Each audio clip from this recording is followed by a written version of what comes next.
Welcome back to Rome Tips. If you find this video helpful, please give it a thumbs up and subscribe to the channel for more Rome research tips and tricks. All the links mentioned in this video are down below in the description.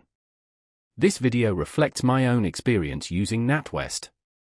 NatWest's website, found at www.natwest.com, serves as the digital gateway to a wide array of financial services.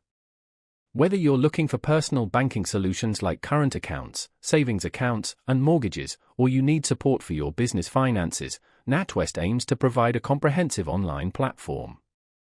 Navigating the site, you'll discover resources for investing, insurance, and borrowing. The website also offers tools and information to help you manage your finances, including budgeting advice, fraud prevention tips, and educational materials on various financial products.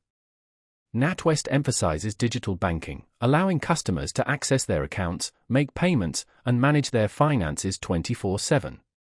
For those who prefer a more traditional banking experience, the site provides details about branch locations and opening hours. Furthermore, NatWest's online presence showcases their commitment to sustainability and community initiatives, alongside updates on the latest news and financial insights. They strive to create a user-friendly online experience that caters to a diverse range of financial needs, from everyday banking to complex financial planning. Beyond the core services, the website offers support for specific customer segments, including students, graduates, and those planning for retirement.